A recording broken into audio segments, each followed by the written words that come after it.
조갑제 TV 시청자 여러분 안녕하십니까. 2024년 3월 25일 오전 11시입니다.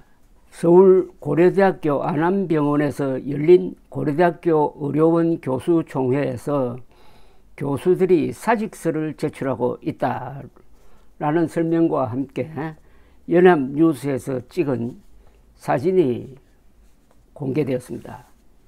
전날 한동훈 국민의힘 비상대책위원장과 만났던 전국의과대학 교수협의회는 오늘 자발적인 사직서 제출과 외래 진료 축소를 예정대로 진행하겠다고 밝혔습니다. 전국의과대학 교수협의회는 오늘 입장문을 냈습니다.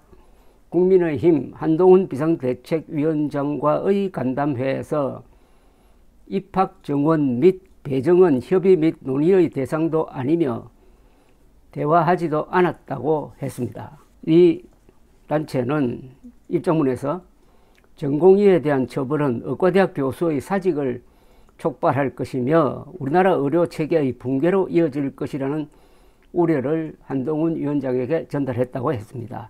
또 전공의와 학생을 비롯한 의료진에 대한 고위공직자의 급박은 사태를 더욱 악화시킬 것이며 이에 대한 정부의 책임있는 조치가 이루어져야 한다고 요구했습니다. 그동안 전공의들에 대한 행정처분과 사법처리 가능성을 언급한 복지부 조규홍 장관과 박민수 2차관의 사퇴를 암시한 발언으로 보입니다. 협의회는 입학 정원은 의대교육의 파탄을 넘어 우리나라 의료체계를 붕괴시킬 것이 자명하다면서 현재 인원보다 4배까지 증가한 충북의대와 부산의대 등 정원된 대부분의 대학에서는 이미 교육이 불가능한 것으로 확인됐다고 했습니다. 이어서 입학 정원과 정원 배정의 철회가 없는 한 이 위기는 해결될 수 없다. 정부의 철회 의사가 있다면 국민들 앞에서 모든 현안을 논의할 준비가 되어 있다고 했습니다. 협의회는 입학 정원의 일방적 결정과 연이어 대학이 도저히 감당하기 어려운 정원 배분으로 촉발된 교수들의 자발적 사직과 누적된 피로에 의해 어쩔 수 없이 선택할 수밖에 없는 주 52시간 근무, 중환자 및 응급환자 진료를 위한 외래 진료 축소는 오늘부터 예정대로 진행될 것이라고 했습니다. 전국의과대학 교수협의회 입장문을 제가 전문을 읽어드리겠습니다. 전국의과대학 교수협의회는 3월 24일 국민의힘 한동훈 비상대책위원장과의 간담회에서 아래 사항을 논의하였다. 전공의에 대한 처벌은 의과대학 교수의 사직을 촉발할 것이며 우리나라 의료체계의 붕괴로 이어질 것이라는 우려를 전달하였다. 또한 전공의와 학생을 비롯한 의료진에 대한 고위공직자의 급박은 사태를 더욱 악화시킬 것이며 이에 대한 정부의 책임있는 조치가 이루어져야 한다고 요구하였다. 입학 정원 및 배정은 협의 및 논의의 대상도 아니며 대화하지도 않았다.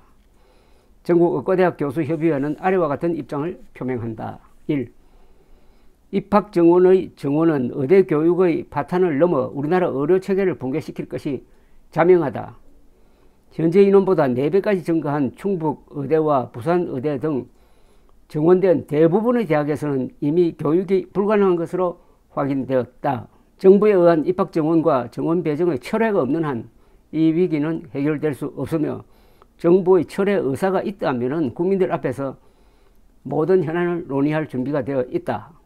2. 현재 입학 정원의 일방적 결정과 연이어 대학이 도저히 감당하기 어려운 정원 배분으로 촉발된 교수들의 자발적 사직과 누적된 피로에 의하여 어쩔 수 없이 선택할 수밖에 없는 주 52시간 근무, 중환자 및 응급환자 진료를 위한 외래 진료 축소는 금일부터 예정대로 진행될 것이다 라고 했습니다.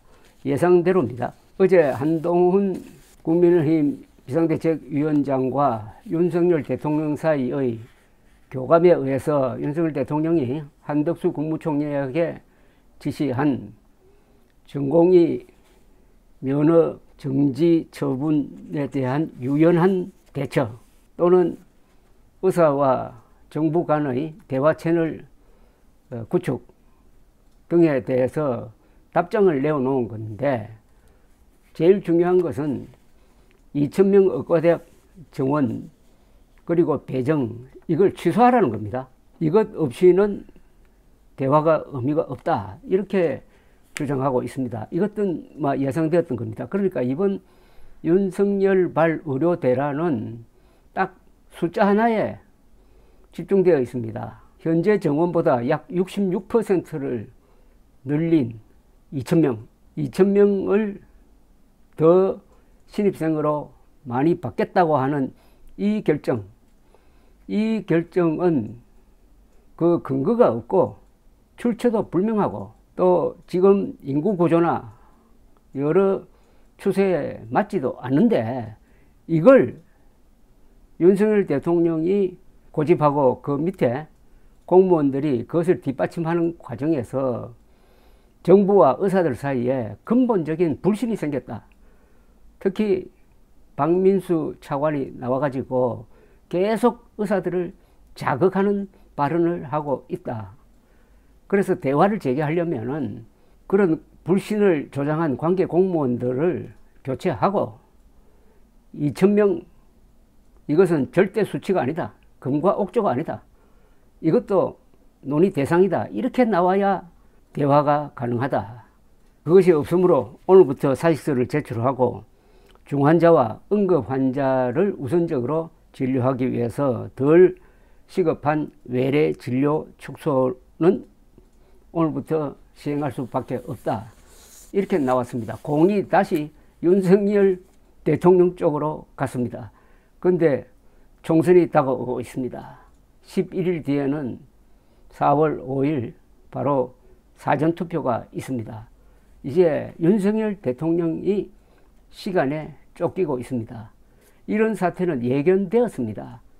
다만 조중동 문화일보 등 보수 언론과 팬클럽 보수 세력이 일치단결하듯이 윤석열 대통령이 잘한다 해가지고 부채질을 함으로써 또 일시적으로 지지율이 올라감으로써 윤석열 대통령이 달리는 말에서 내려올 수 있는 찬스를 놓치고 말았습니다. 그런 사이에 계속 말은 집중하고 있고 잘못 내려오다가는 낙마하게 생겼습니다. 국군 통수권을 자를 겸하고 있는 대통령이 정보에 실패하면은 나라가 휘청할 수 있다는 것을 잘 보여주고 있습니다. 감사합니다.